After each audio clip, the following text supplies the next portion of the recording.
Boa noite, pessoal. Dando sequência às nossas aulas aí de residência médica da Medicina Intensiva do Hospital Metropolitano Dr. Célio de Castro. Hoje o nosso tema é hemorragia subaracnoide. Quem vai dar essa aula para nós é o neurologista, neurointensivista Dr. André Lima, que é colega, parceiro e preceptor lá do hospital, que toma conta dos nossos pacientes lá no seu TI neurocrítico. Obrigado mais uma vez, Andrezinho, pela parceria. A palavra é sua. Excelente, professor. Obrigado aí pelo convite novamente. A gente vai abordar, né, essa doença que, infelizmente, ainda mantém uma mortalidade tão elevada até nos dias de hoje.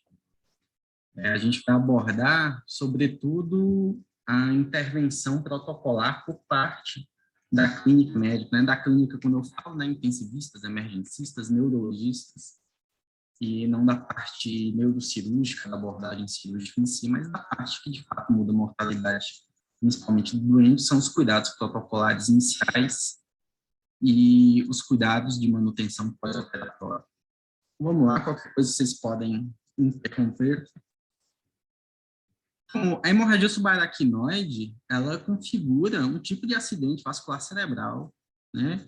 No entanto, no subtipo hemorrágico, a gente tem que o acidente vascular hemorrágico configura em torno de 15% de todos os AVCs, e a hemorragia subaracnoide, na maioria das estatísticas, configuram entre 5% e 10% aí dessa patologia. Então, é dela especificamente que a gente vai falar hoje. Em relação à causa da hemorragia subaracnoide, nosso foco vai ser hemorragia subaracnoide espontânea, que geralmente é causada por um vaso aneurismático. No entanto, só para a gente ter noção, a causa mais comum de hemorragia subaracnoide é o que a gente costuma chamar de HSAT, né? Hemorragia subaracnoide traumática. Um trauma de crânio é a causa mais comum. A gente consegue diferenciar bem até pela tomografia do crânio, que a hemorragia são em áreas tipo de alta convexidade, diferente, né, a hiperipolígono de Willis, como ocorre na hemorragia subaracnoide espontânea. E ela é pouco associada a vasoespasmo, né? Muita gente pergunta, poxa, André, por que o HSAT, né, do TCE moderado, TCE grave, por que ele não faz vasoespasmo? Uma vez que na hemorragia subaracnoide aneurismática, o vasoespasmo é responsável pelo terceiro vale de mortalidade, como a gente vai ver. Porque no HSAT, no trauma, o que sangra são as veias ponte.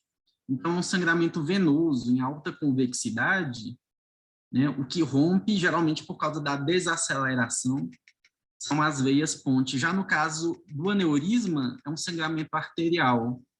E o sangue oxigenado, ele vai oxidar a parede do vaso, o parênquima encefálico. Isso vai desencadear uma cascata de coagulação e de inflamação bem diferenciada, levando ao vasoespasmo, né? Então, por isso que o HSAT não costuma cursar com vasoespasmo, no entanto, o HSAT costuma, em metade das situações, o terceiro vale de mortalidade em relação ao vasoespasmo, né? Aqui só um exemplo de um HSAT geralmente irá acompanhado de imagens, né? Outra que não HSAT, por exemplo, aqui a gente tem um hematoma subgaleal significativo, né? Uma lesão de golpe contra golpe, a gente tem um HSAT em alta convexidade. Novamente, tem um subgaleal aqui, direita, por conta do HSAT. Então, a gente tem outras imagens e um sangramento mais distal. O sangramento da hemorragia subaracnoide é mais próximo a hiperipolígono, né? Novamente, em alta convexidade, configura um sangramento venoso do trauma. Então, o que a gente vai falar especificamente é o que a gente chama de HSAI, né? Hemorragia subaracnoide espontânea, ou seja, não é secundário a um trauma craniano. E, em sua maioria, né, 85% dos casos não traumáticos são devido à ruptura de vaso aneurismático. Os outros 15%, a gente tem MAV, hemorragia perimesencefálica, que geralmente são desencadeadas na região, como o nome sugere, perimesencefálica, por manobras de Valsalva. E aí eu vou ter um transbordamento venoso, geralmente são benignas. Trombose venosa por transbordamento também. edema cerebral difuso no pós-parada cardíaca, é relativamente comum a gente encontrar isso, e outros. Em relação à epidemiologia, quem acompanha esses casos, né, no hospital sabe que a prevalência em mulheres entre 50 e 60 anos, e diferente do que a gente achava até um passado recente, boa parte desses aneurismas, na verdade, eles não são congênitos, eles são adquiridos por fatores de risco que esclerosam com o tempo o vaso, principalmente hipertensão, tabagismo, drogas de abuso, e entre as drogas de abuso, principalmente os simpático-miméticos, como a cocaína, êxtase, LSD, que aumentam a descarga simpática, causando eventualmente hipertensão. A maioria são adquiridos e não congênitos, como a gente pensava até pouco tempo. No entanto, se o paciente tem histórico familiar, ele vai ter uma predisposição genética mais significativa. Não é congênito, mas ele vai ter uma predisposição genética, assim como o Alzheimer. Ninguém nasce com Alzheimer. No entanto, aqueles que têm familiares com a doença, existe uma porcentagem, uma penetrância para desenvolvimento da doença. Aqui é da mesma forma. Então, se o paciente tem histórico familiar positivo, de parentes de primeiro grau, e aí o estudo que eu estou descrevendo considerou parentes de primeiro grau, filhos, os pais e irmãos do paciente. Então, se ele tem, nesse grupo de parentes de primeiro grau, alguém com um vaso aneurismático, ele deve fazer um screen, idealmente com angiorressonância, por ser menos invasivo, para a busca, né, desses vasos aneurismáticos, como a gente vê aqui na bifurcação no topo da base. E só em relação ainda à epidemiologia, o tipo de aneurisma mais comum, né, muita gente acha que é o da comunicante posterior. O da comunicante posterior causa o sintoma de picose, de paralisia do terceiro nervo, né, com isocoria, por causa de mecanismo compressivo, mas o mais comum, a gente vê isso até na nossa prática, de comunicante anterior, aí depois sim de comunicante posterior, bifurcação, né, na cerebral média, na bifurcação cerebral média anterior e carótida interna em seguida, e aí todos os outros demais. O quadro clínico é clássico, né, a cefaleia é a thunderclap headache, né, a cefaleia explosiva, a gente chama aqui em português, né, de introvoada, né, que é a thunderclap, que de forma clássica o paciente, de fato, ele descreve isso mesmo, como a pior cefaleia da vida. Ela é súbita e a gente tem aquela máxima da neurologia, né? Se é súbito, é vascular. Então, uma dor de cabeça súbita ou um déficit focal, um sinal neurológico de causa súbita, de forma súbita, a gente costuma pensar já em causas vasculares. No quadro clínico, a cefaleia introvoada, em 80% das situações, a cefaleia sentinela é descrita como aquela dor de cabeça que precede o evento hemorrágico em até 2 semanas. Então, é uma cefaleia nova na vida do paciente, que ele não costumava ter, de menor intensidade, a gente chama de sentinela, ela está avisando que algo errado acontecendo, e ela acontece em torno de 40% das situações de hemorragia subaracnoide. 50% com rebaixamento sensório, e aí meningismo, déficit focal e crises epiléticas, em torno de 1/3 dos casos.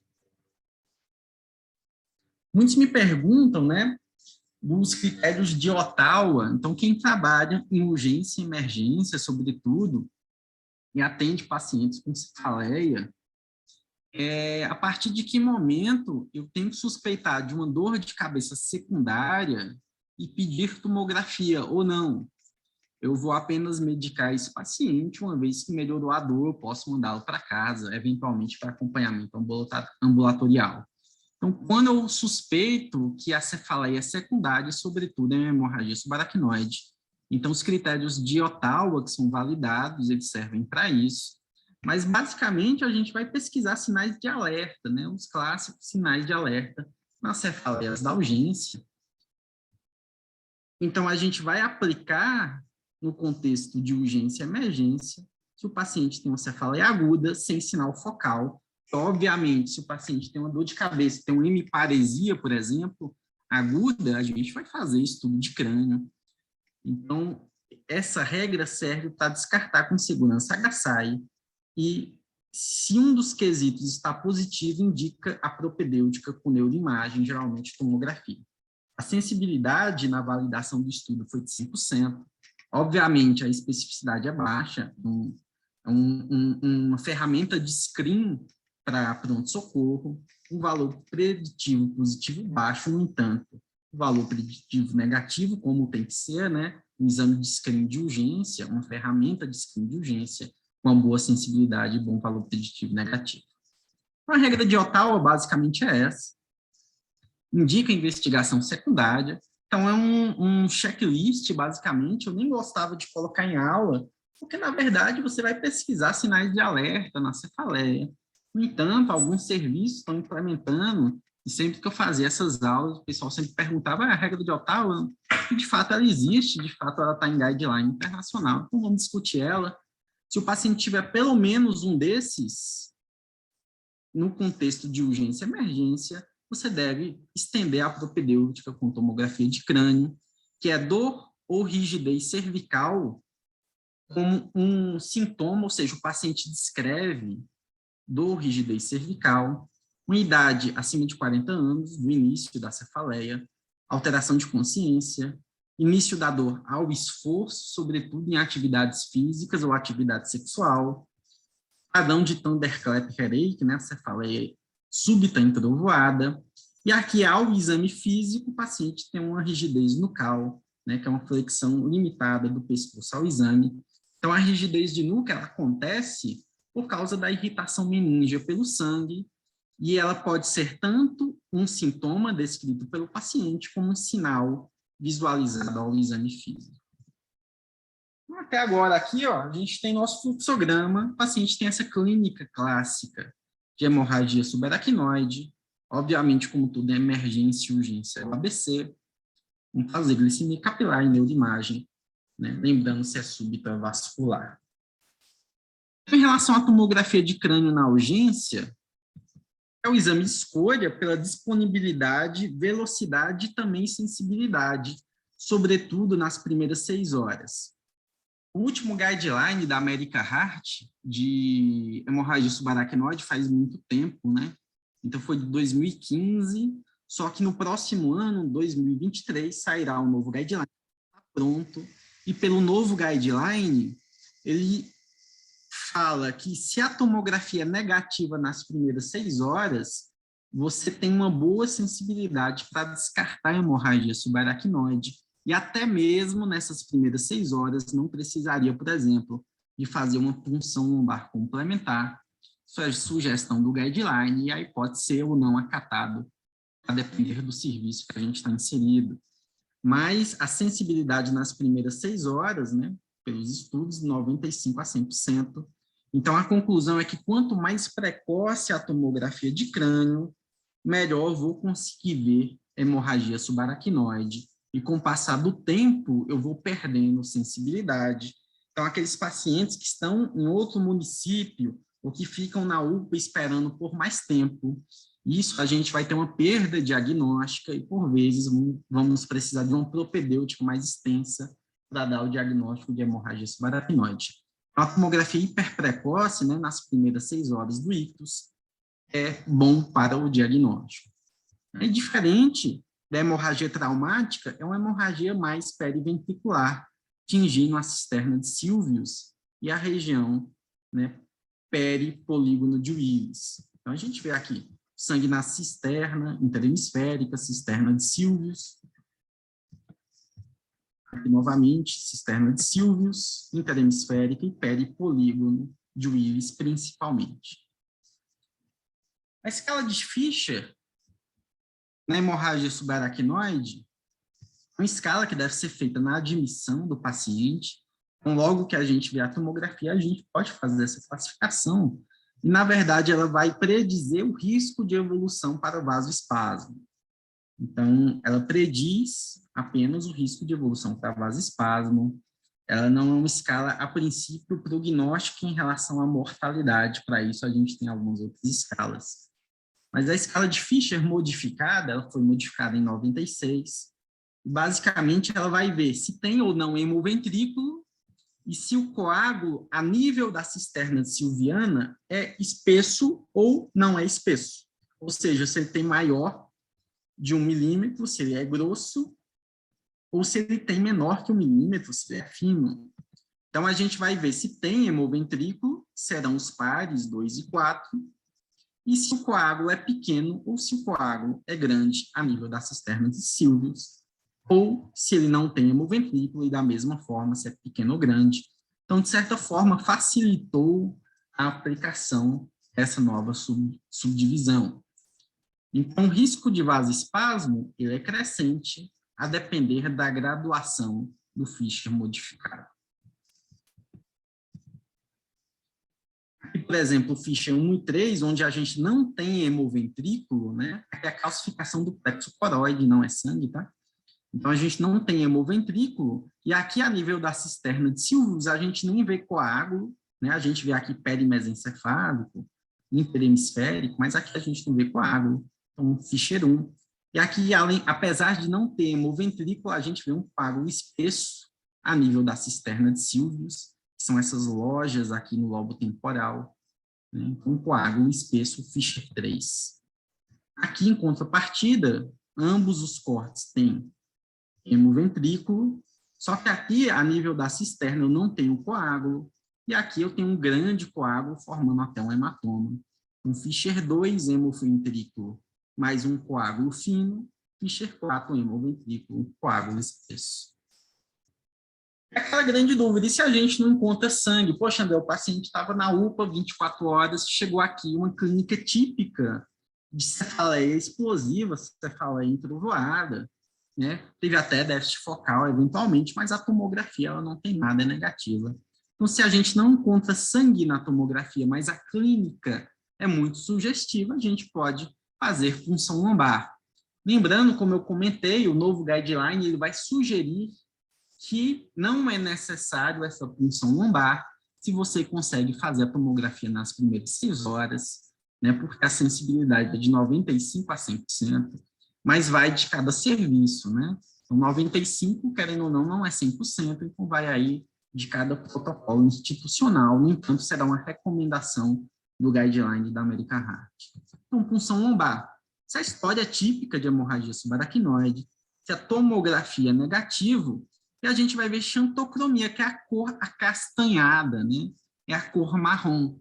Então, o líquor, após 6 a 12 horas do ictus vascular, ele já vai ter a hemoglobina degradada. Então, o normal não é ver o sangue vermelho vivo, mas sim um líquor marrom. Se você punciona hiperprecoce, isso pode atrapalhar a sua interpretação. Porque se você punciona antes de 6 horas do ictus, o líquor vai vir vermelho vivo e você vai ficar naquela dúvida. Poxa, será que é um acidente de punção ou será que de fato é uma hemorragia subaracnoide?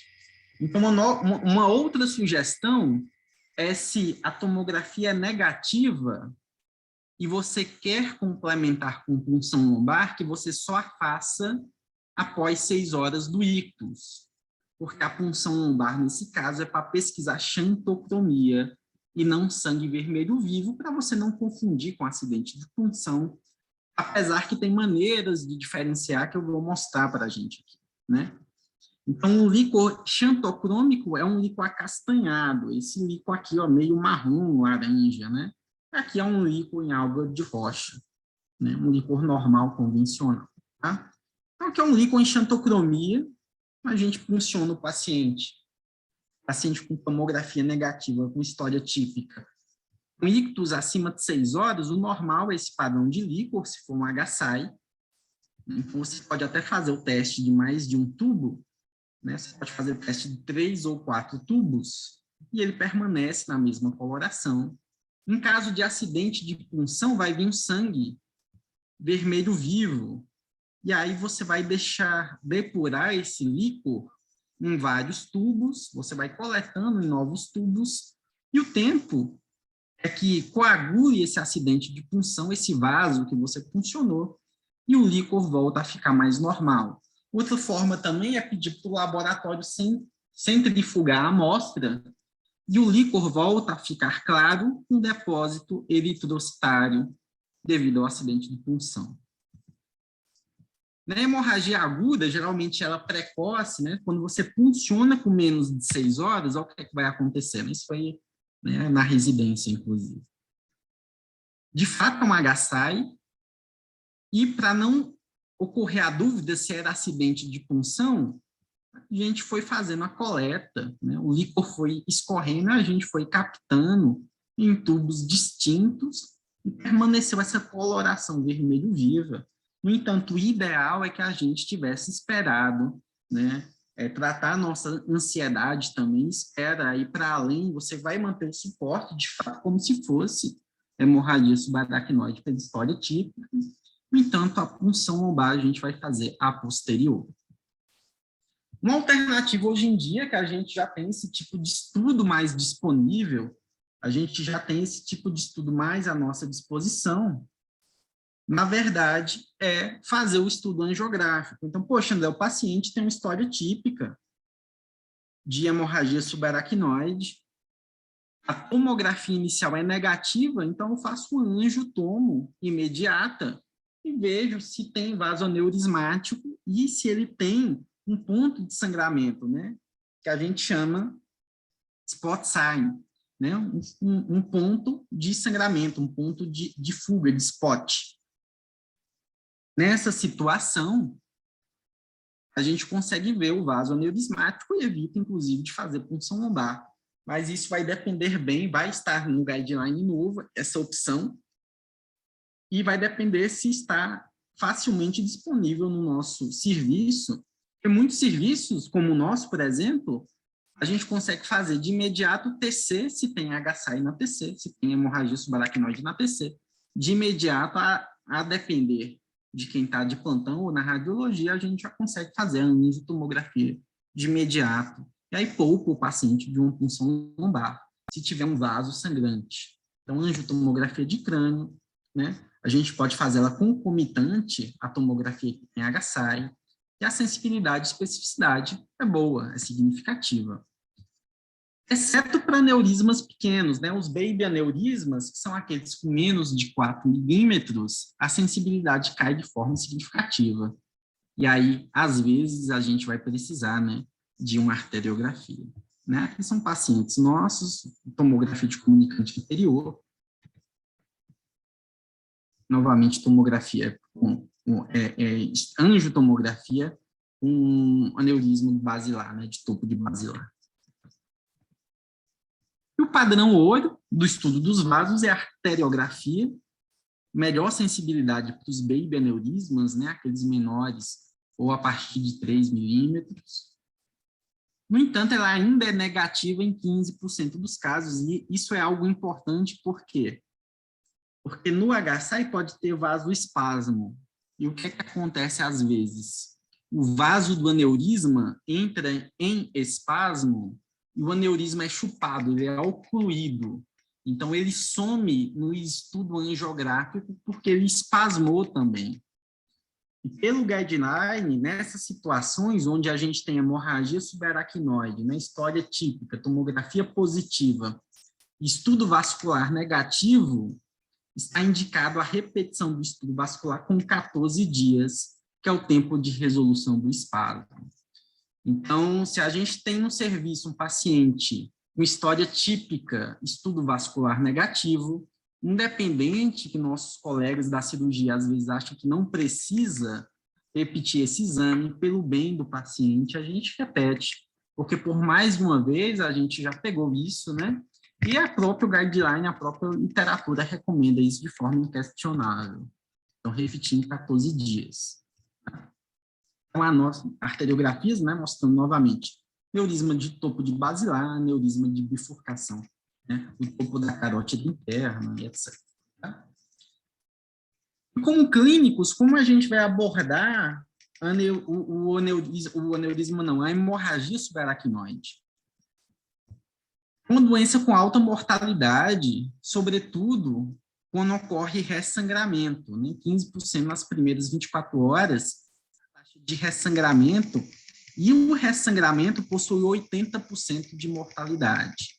Então, nas primeiras 24 horas, boa parte dos pacientes ressangram, sobretudo nas primeiras 12, e o ressangramento é o segundo pico de mortalidade. O primeiro pico é o pré-hospitalar, 50% dos pacientes morrem antes de chegar no hospital, infelizmente. Então, daqueles pacientes graves ou não graves que a gente consegue ver, na verdade, são 50% da totalidade, porque boa parte tem morte súbita.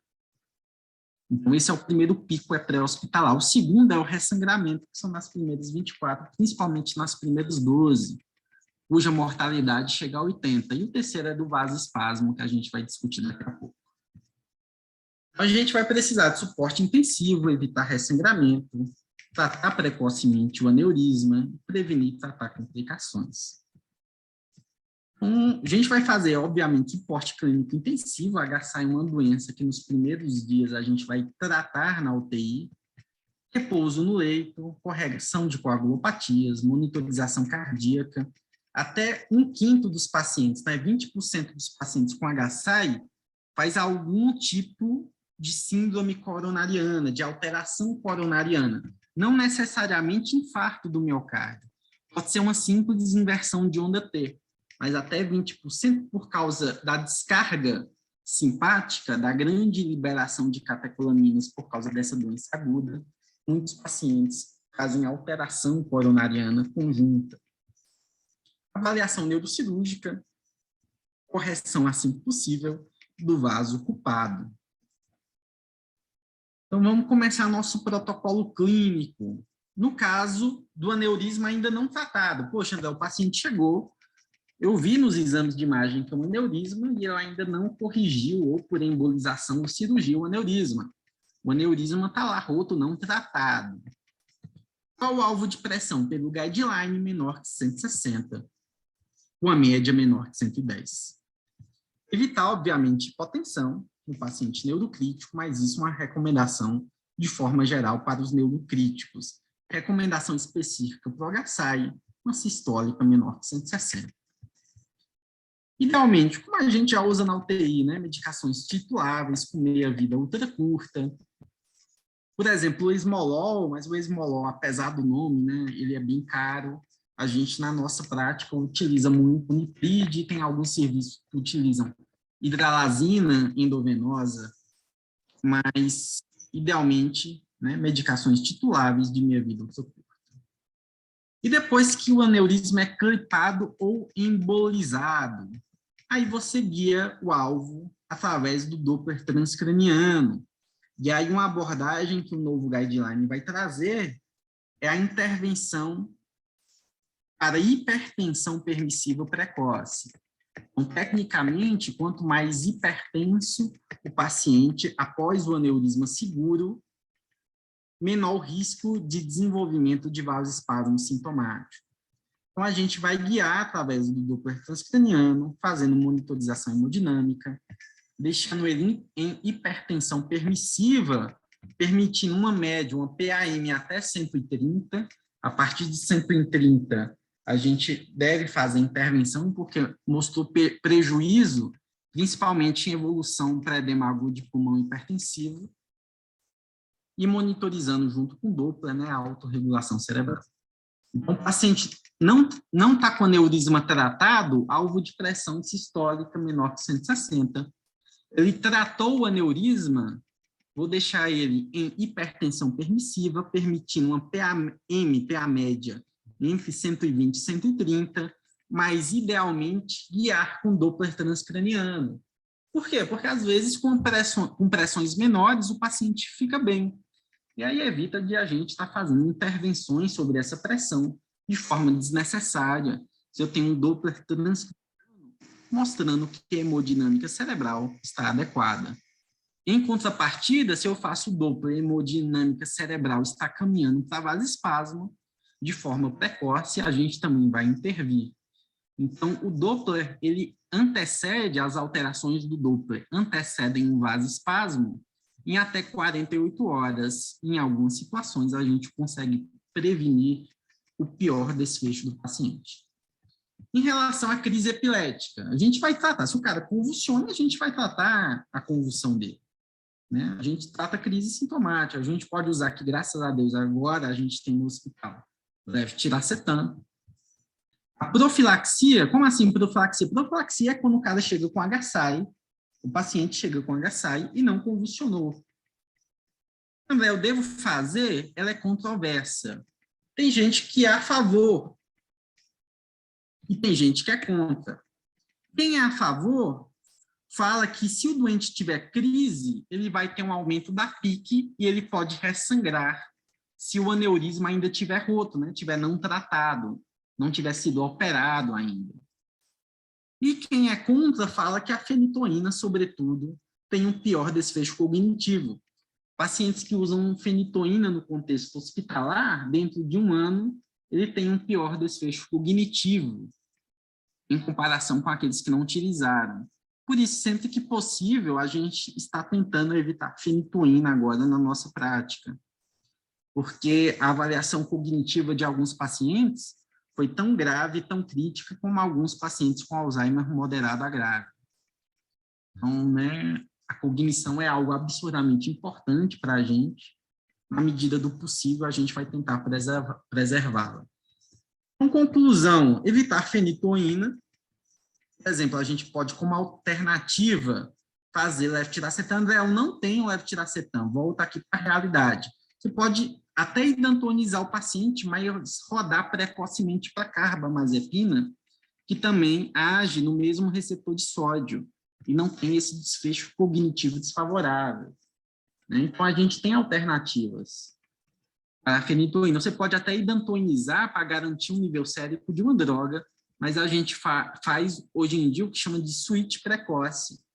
É tirar a fenitoína o mais rápido possível e substituir por outra droga.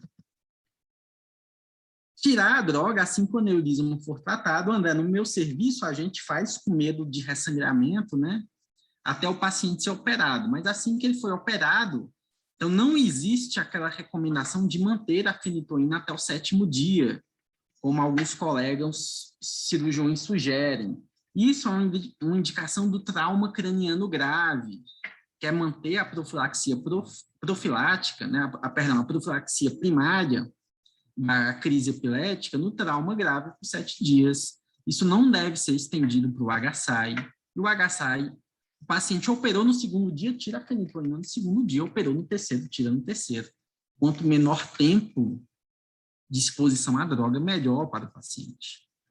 E manter apenas a crise presente. Ah, não, André, o paciente convulsionou de fato, aí não é profilaxia primária, já é terapia. A gente vai manter uma droga, idealmente sem ser a fenitoína. E acompanhar, obviamente, os casos de coma, que o paciente pode estar lá numa crise epilética não convulsiva e a gente, na verdade, não está sabendo, porque não está monitorizando. Então, EEG, nos casos de coma, é imperioso. O vasoespasmo, né, como eu comentei, é a maior causa tardia, então é o 3º pico de mortalidade associado ao HSAI. Né? A gente vai ter, em 60% dos casos, vasoespasmo radiológico, em 30%, então 1/3 dos pacientes, vasoespasmo clínico. A incidência, ele começa a partir do 3º dia, né? Geralmente é entre o 4º e o 14º, o pico é entre o 7º e o 10º. Então, por isso que a monitorização por Doppler deve ser diária nesse intervalo entre o 7º e o 10º dia, e pode perdurar até 21 dias. Por isso que o nimodipino, a gente vai ver, a gente costuma manter aqui, ó, por 21 dias, tá? Aqui é um exemplo, né, do paciente nosso aqui com vasoespasmo, tem esse padrão de salsicha, né? Aqui é a porção M1 da artéria cerebral média, mas aqui é a porção A1 da cerebral anterior. E aqui é um vasoespasmo que, infelizmente, por sorte, ele é menos comum, ele é em torno de 10 a 12%, mas o nosso Doppler transcraniano não consegue pegar, que é o vasoespasmo distal, né? Então, aí só com arteriografia mesmo. O que é vasoespasmo sintomático? é quando eu tenho o vasoespasmo documentado por Doppler ou por angiografia, com clínica. Qual é a clínica? Rebaixamento de sensório, queda de 2 ou mais pontos na escala de Kuhlmann de Glasgow, e um déficit neurológico agudo. E um dado importante, longe de procedimento cirúrgico. Porque o que é que comumente pode acontecer? A gente vai abordar o vaso aneurismático e aí a cirurgia pode ser dificultosa ou a técnica pode ser imprecisa e pode ter amputação do vaso. Então, em vez de clampear o aneurisma, eu clampeio o aneurisma e o vaso junto. Então, para isso não se tornar de forma errônea um vasoespasmo sintomático, conceitualmente tem que vir 48 horas de diferença de um procedimento cirúrgico, porque amputação de fluxo relacionado ao próprio aneurisma geralmente é alteração cirúrgica e não vasoespasmo. O vasoespasmo, o padrão, ele não é perivasoaneurismático, ele não é próximo do vasoaneurismático. A isquemia do vasoespasmo, ela é bilateral em alta convexidade, esse é o padrão. Bilateral em alta convexidade, a isquemia do vasoespasmo. Já do procedimento é o vaso que está o aneurisma, porque foi o vaso que foi feita a intervenção. Tá? A sintomatologia, né, o vasoespasmo sintomático é porque principalmente vão aparecer zonas isquêmicas. Então o vaso vai fechar e eu vou ter um hipofluxo com consequente isquemia. E curiosamente, eu posso ter isquemia sem ter vasoespasmo. Então, o próximo guideline, ele sugere que a gente não use o termo vasoespasmo sintomático, porque às vezes o doente com HSI faz isquemia e não tem vasoespasmo.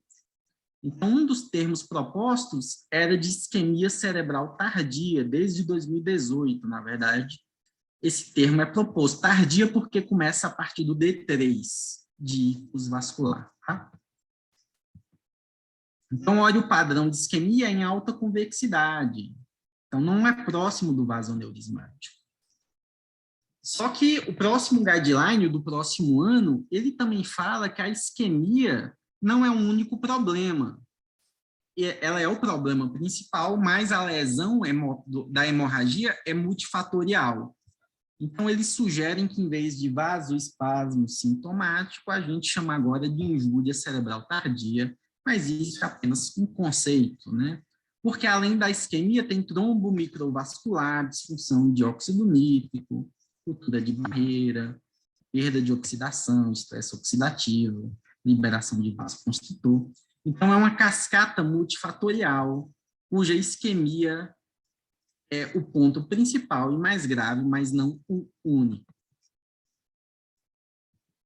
Então, para prevenir, a gente vai fazer medida de suporte clínico, suporte ao paciente neurocrítico, prevenir distúrbio hidroeletrolítico. A hiponatremia acontece em 50% dos pacientes com HSI, devido à SIAD, deixar o paciente euvolêmico. Euvolemia no neurocrítico é um balanço hídrico em 24 horas entre 0 e 500. E prevenir hipertermia e infecções, porque são desencadeantes de vasoespasmo.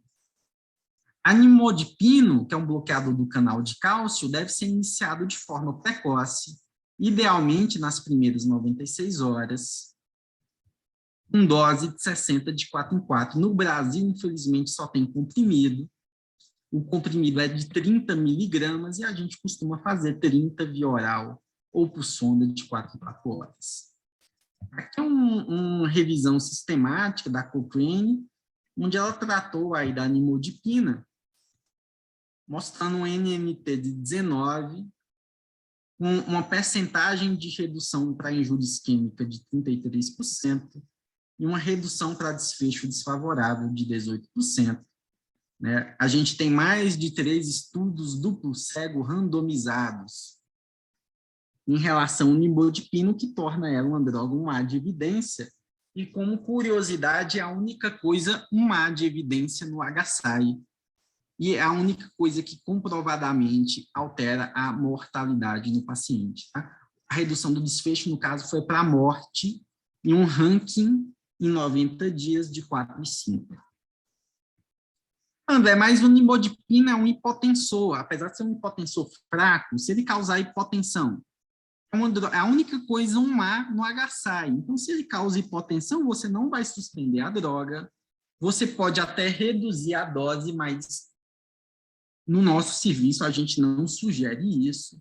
Novamente, a única droga má de evidência, a gente associa baixas doses de nora, por exemplo, e mantém aí a nimodipina na dose mais significativa. E agora, para a gente finalizar, é o que não fazer no HSI. O HSI é uma doença de alta mortalidade, onde muitos estudos são realizados na tentativa de diminuir essa mortalidade. Então, muita coisa sai, muito modismo é criado, e muita conduta de serviço, de orelhada, ou de tempo mais remoto, ela é passada, né, de professor para aluno, e nem sempre o paciente tem benefício e, por vezes, ele pode ser prejudicado por essas intervenções. Uma das clássicas intervenções que não deve ser realizada é a terapia dos 3Hs. A evidência já mostra que ela pode ser prejudicial, ela pode ser não, ela comprovadamente é prejudicial ao paciente. A terapia dos 3Hs era a hipervolemia, que era realizada com infusão de cristalóides, e o desfecho clínico desfavorável era edema agudo de pulmão. E hemodiluição, curiosamente, era feita com transfusão de plasma ou hemocomponentes. Né? Por muito tempo eu achei, nossa, a hemodiluição é por causa do soro, né, do cristalóide, mas na verdade não, era realmente hemotransfusão, logo aumentava a mortalidade independentemente por causa da hemotransfusão. E a hipertensão é o único que nos mostra um benefício. Então, dos 3Hs, na verdade, a terapia com hipertensão, que a gente chama hoje em dia de terapia hiperdinâmica, é a única que mostrou um benefício de redução de sintomas relacionados, redução e prevenção de sintomas de vasoespasmo. Corticoide, que é algo que a gente vê eventualmente uma vez por outra, né, algum colega indicando, não deve ser realizado, a gente já tem estudo que mostra um pior desfecho clínico, inclusive de mortalidade. E aí eu tenho uma regra prática para a vida, que nas doenças neurovasculares, sejam hemorrágicas ou isquêmicas, ou seja, no AVC isquêmico agudo, na hemorragia intraparenquimatosa, no HSI, a gente não usa corticoide. O corticoide ele não serve para edema citotóxico, apenas para edema vasogênico. Então, na doença neurovascular, a princípio não se usa corticoides, né? Vai causar hiperglicemia, aumento de taxa de infecção também. Existiu um modismo há alguns anos de estatinas, que saiu um estudo chinês mostrando o benefício do uso da simvastatina na prevenção de vasoespasmo. No entanto, além da população ser 100% chinesa, esse estudo, ao ser reproduzido por pares, seja na própria China, seja em outros países, não mostraram o mesmo benefício. Então, as estatinas, elas não são indicadas no HSI, a não ser se o paciente tem algum motivo específico ou outro. Elas, inclusive, podem causar lesão muscular, porque muitas vezes o paciente está acamado, hemiplégico ou em coma. Então, elas devem ser evitadas, a não ser se o paciente tem alguma indicação prévia do seu uso. Tem a possibilidade de lesão muscular nos pacientes imobilizados, e estudos não concluíram benefício. E, por fim, o sulfato de magnésio também foi uma moda devido ao estudo MESH2. No entanto, o MESH2 é mal interpretado. A hipermagnesemia é maléfica. Ela não deve ser realizada. O que você deve evitar é a hipomagnesemia. O magnésio baixo, assim como o sódio baixo, predispõe a vasoespasmo. Você não deve aumentar artificialmente o magnésio, mantém no limite superior dentro da normalidade, não tem benefício, muitos serviços, inclusive aqui de BH, indicam hipermagnesemia, mas não tem benefício comprovado, tá? O estudo foi sem significância estatística. E é isso, pessoal. Mais ou menos que a gente queria mostrar aí para vocês. Andrés, obrigado. Pode falar, Celizinha. Vou só tirar a dúvida aqui enquanto eu estou dando banho, terminando de dar o banho aqui no pequeno aqui, aula fantástica mais uma vez, tá? Tem duas dúvidas, assim, práticas que sempre surgem, da indicação de permanência do paciente durante o período de risco dentro do CTI, né? Até podendo, o negócio falou, pode estender até os 21 dias, né, com aquele período até 14 dias, mas às vezes o paciente está estável, assintomático, tudo bem controlado, se existe essa indicação de manter esse paciente dentro do... As indicações, eles sugerem manter em unidades ou vasculares, ou semi-intensivas, ou de cuidados críticos. Aí depende bem, é uma indicação da Neurocritical Care, eles sugerem que o paciente fique em terapia semi-intensiva neurológica, idealmente, ou em terapia intensiva, ou em unidades de AVC por um período de 14 dias. E aí, a depender do serviço, né, tem serviços que a unidade de AVC fica com o paciente entubado, fica com droga vasoativa, fica em paciente com inflatostomia, e aí tem toda uma condição de manter o paciente, depende muito de serviço para serviço. Tem unidades semi-intensivas, o paciente pode ser mantido, e a indicação é justamente para acompanhar o sensório e a presença de novos déficits focais, para que de pronto a gente identifique o, entre aspas, vasoespasmo sintomático, né, que é a injúria cerebral tardia. Mas de terapia intensiva propriamente dita, não necessariamente precisa. Então, o paciente, por exemplo, poderia ficar muito bem na unidade de AVC. A unidade de AVC é uma unidade vascular, não apenas para AVC isquêmico, né? Então, ao meu ver, esses pacientes que estão estáveis, né? Aqueles pacientes que não demandam de ventilação, eles poderiam ser muito bem observados na unidade de AVC, sem problema algum. Tem outra dúvida aqui, rapidinho. Só rapidinho, outra dúvida que sempre surge, muitas vezes o neurocirurgião fala, né? A partir entre o 7º e 10º dia, se eu não acordei, eu vou esperar, porque é o tempo maior de risco de vasoespasmo. Normalmente é isso que sempre alega.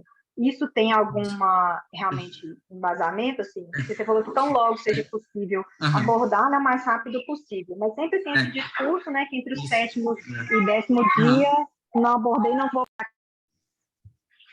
Isso é um bom questionamento, porque tem até resposta, inclusive no Dynamed, no UpToDate, eles já colocam essas recomendações das sociedades, né? Sobretudo da própria American Heart. Da American Heart tem um braço, né, que é a ASA, que é a American Stroke Association, que é da American Heart, e da Neurocritical Care Society. A recomendação formal, hoje em dia, e baseado em evidência científica, é que isso não está respaldado. A mortalidade do ressangramento ela é superior do que a mortalidade do vasoespasmo. E para você fazer terapia hiperdinâmica, que é o que resolve o vasoespasmo, você tem que aumentar a pressão e o débito cardíaco. Como é que eu vou fazer isso com um vaso não tratado? Então, se você não aborda o vaso entre 7 e 10 dias, além de você predispor a um ressangramento e maior mortalidade, você impossibilita o tratamento clínico do vasoespasmo. Então, é duplamente maléfico. Então, as próprias sociedades recomendam que a gente aborde, sim, de forma hiperprecoce. O ideal, para a gente ter uma ideia, é que o aneurisma seja abordado nas primeiras 6 horas de admissão hospitalar, seja por hemodinâmica, né, seja por cirurgia. Então, o ideal é que a gente faça, mesmo que a admissão seja no pico do vasoespasmo, inclusive vasoespasmo vigente, para você tratar de forma efetiva o vasoespasmo, você tem que abordar o aneurisma. Né? Então, a recomendação de fato das sociedades é que aborde o aneurisma para que você possa tratar de forma global o paciente. Obrigada, Dé. Andrezinho, você dando essa aula e falando essas coisas aí, dá mais desânimo ainda, cara, porque brincadeira. Não, porque, né, nós temos lá 20 leitos de referência de neurocrítico, e a gente, igual que a Cerise está falando, é um tal de vamos esperar passar o pico do vasoespasmo, que dá até dor no coração, né? Então, você acabou de responder, mesmo que esteja no pico do vasoespasmo, né? A literatura fala que O se ideal é você abordar, senão você não consegue tratar o restante significativo, né? A recomendação antiga em relação ao vasoespasmo, mas é aquela questão, e não é apenas o vasoespasmo, né? Não é apenas o vasoespasmo. Se fosse dessa forma, a gente não tratava, não fazia, por exemplo, talvez seja esterectomia esse o compressiva para o motivo, AVC. né? Na maioria das unidades onde existem, né, unidades neurocríticas, o paciente peca pelo excesso de ficar dentro do CTI. Sim. Até porque, não sei, em relação, até o Lucas Tinho está aí também, ele é referência neurocrítica lá da Santa Casa, para ver se ele complementa alguma coisa nesse sentido, porque para os nossos residentes aí, né, a formação, para questão de formação, o paciente neurocrítico ele tem, entre todas as características dele, o neurocheck, né? O paciente que você tem que ficar em cima dele, porque qualquer 30 minutos, uma hora que esse paciente alterar o nível de consciência ou alterar o neurocheck é importantíssimo, principalmente no caso dos pacientes com HSI, que está ali em Glasgow 14 e 15, como nós tivemos, né, exemplos, mais de um exemplo lá no nosso hospital, que você termina a corrida de leito, de repente o paciente altera o nível de consciência, rebaixa e em questão de horas já está em morte cerebral, né? Então é catastrófico mesmo. Mas obrigado, viu, Andrezinho, pela aula sua genial para variar. Lucas, quer completar alguma coisa aí? Contribui com a gente aqui com os residentes, cara. Comentar algumas coisas aí, Luiz. Olha só. Com relação ao que a Ciri estava comentando a respeito de tempo de alta, a gente escalonou isso na Santa Casa conforme gradação de escala de Fischer, na verdade. O que a gente notou é que o risco é muito maior, como o André falou, é uma aula muito boa, inclusive agora há pouco, né? É que o paciente com Fischer 1 e 2, esse risco ele acaba sendo mais importante até próximo do 10º dia. Então, a gente vai avaliando esse paciente, se esse paciente chega ali no 10º dia bem, sem mudança de sensório, mantendo um quadro neurológico estável, sem déficit, a gente acaba tolerando uma alta por unidade de internação direto, sem uma unidade intermediária a partir do 10º ou 11º dia. E nos doentes que o risco é maior, Fischer 3 e 4, esse a gente segura 12, 14 dias de forma ideal, considerando o risco de vasospasmo. Então, a gente escalonou para poder guiar quando é que esse doente vai sair da unidade. Quanto que essa questão da abordagem, eu vivi isso na época do Atos, na verdade, na Santa Casa. Eles tinham muito essa política mais, assim, que foi comprovada depois que não funciona, né? Que esperar para abordar depois. E hoje não, o paciente chegou, se não tem a tomografia, a gente faz para fazer a abordagem imediata. Mas que lá é o que vocês fazem por endovascular, não é, Lucas? Há muito pouco endovascular, Luiz. O pessoal da endovascular lá é o Carlos Batista, o Ricardo e até o Girival, que está com vocês no sério. Acaba que a endovascular da Santa Casa ela foi perdendo espaço por causa da hemodinâmica para cardíaca. E aí, com isso aí, a escola da Santa Casa é uma escola de clipagem mesmo, sempre foi, desde a época do Atos. E o Bruno e o Delarete são quem tocam, de fato, o serviço, e para eles não tem tempo ruim, não. Só o que, de fato, é impossível para a hemodinâmica, ou para eles, vamos dizer assim, que é mais basilar, que sabe que o dente sai mais mórbido e tudo, é que não vai para a clipagem de imediato. Nós tínhamos alguns neurocirurgiões que, infelizmente, saíram lá do Sérgio de Castro também, que eram dessa escola de operar o mais rápido possível. Você deve saber, o Bernardinho, o Almir, o Orlandil, eram neurocirurgiões que eram mais invasivos, né, no sentido de tempo, eles queriam operar mais rápido. E só uma pergunta, você tem um protocolo escrito desse critério seu? Tenho um protocolo escrito da abordagem desse paciente, de seriar Doppler, a gente tem essa dificuldade na Santa Casa ainda, nimodipino para todo mundo. Essa tolerância da hipertensão, que o André falou muito bem, a gente já tem feito isso aí há pelo menos uns 5 anos, aí, com experiência muito boa. Pois é, depois você me manda, Lucas, para eu poder dar uma olhada, conversar com os meninos lá no Sede de Cá, se você não importar, cara, para a gente trocar. Não, problema nenhum, pode passar sim. Que eu acho que e uma coisa que eu queria tocar no assunto, na verdade, assim, milrinona, eu vi que o André não tocou no assunto, na verdade, tem os trabalhos lá de Montreal falando, mas é só lá que o pessoal usa. Eu sei que o Anselmo usou um tempo no Mater Dei, não sei se está usando ainda, mas foi experiência de um centro só. E se você for olhar esse artigo desse, que é o último artigo, a última publicação de 2021, quando não funciona, cai na velha máxima que a gente já sabe que está na American Heart, é o que a gente faz, que é deixar o doente hipertenso ou até induzir hipertensão, que é o que de fato é efetivo. E a última coisa até que a gente tem feito com relação ao nimodipino, que é bem parecido com o que o André propôs aí, é dividir a dose. Essa dose, a gente pega a dose total diária, vai de 60 de 4 em 4.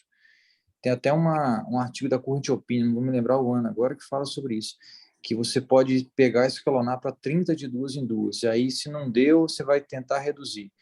E aí a gente segue a linha que o André falou, é deixar a droga, e aí é aquela história, doente mais grave, às vezes vai infectar ou ter outro motivo de complicação. Nesse doente com choque grave mesmo, na hora acima de 0,2, a gente vai acabar temporariamente suspendendo o nimodipino, mas via de regra é deixar o nimodipino mesmo, que é o que funciona.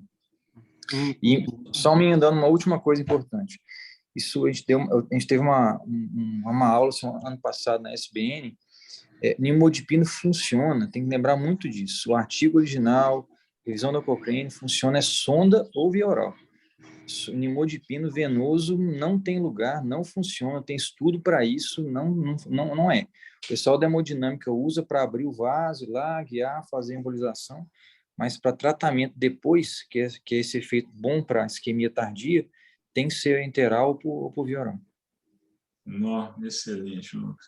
O Andrezinho até mandou ali no chat, ali, falando para trocar telefone com você, Lucas. Eu vou te mandar o telefone do André e vou passar, Andrezinho, o telefone do Lucas para você, que essa dupla aí vai arrebentar, vocês dois. Porque o milrinona a gente até usa. O milrinona a gente até usa, a gente até segue o protocolo de Montreal.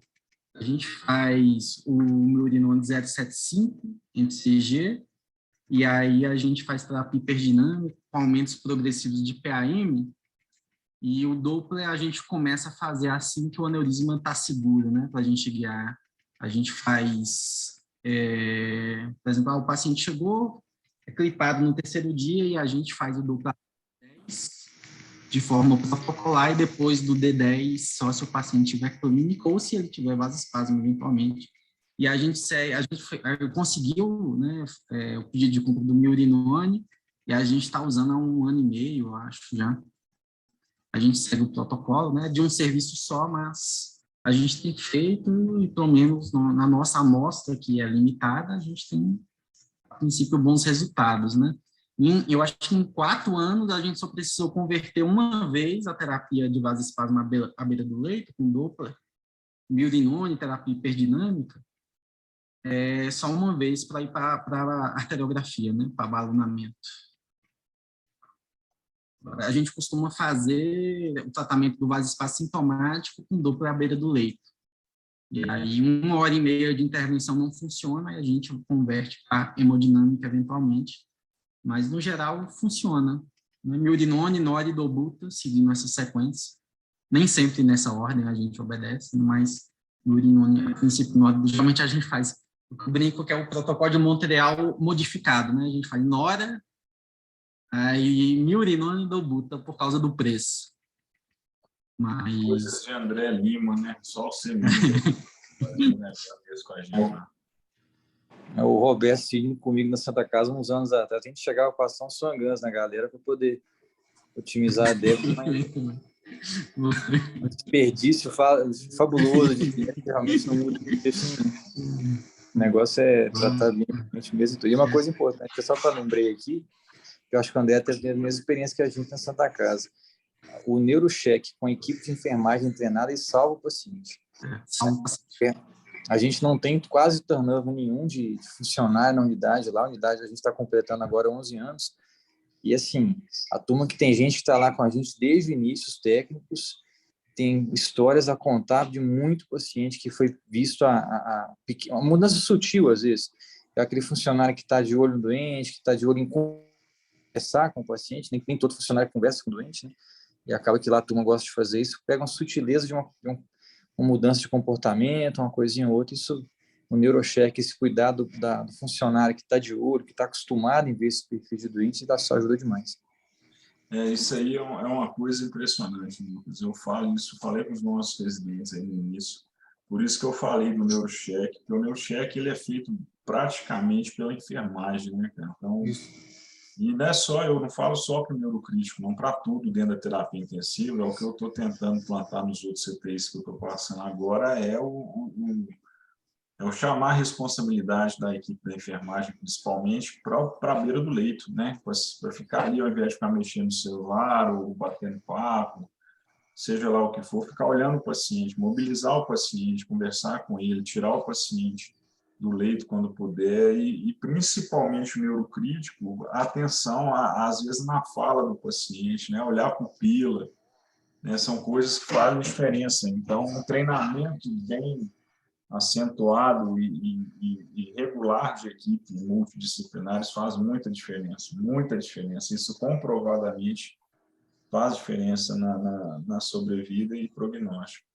Ana Paula Bueno é nossa residente, não sei nem onde é que a Ana Paula estava falando isso, não lembro. Sobre o vasoespasmo, existe diferença no tratamento quando ele é focal ou difuso, ou é o mesmo tratamento? Aí o Lucas e Andrezinho respondem para essa. Tem diferença, se você for fazer à beira do leito, né, seguindo, por exemplo, o protocolo de Montreal, milrinone, nora, dobuta, terapia hiperdinâmica, não há diferença.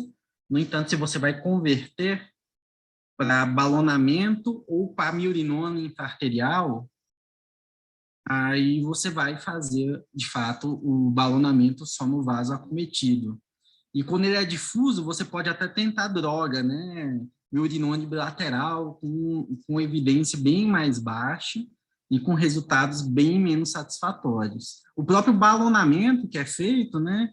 Os estudos, eles não têm um N grande, não são estudos bem desenhados, inclusive, porque é difícil. Como é que eu vou fazer um estudo duplo cego randomizado, vou passar balão em um braço e vou fazer um placebo? Como é que faz placebo disso?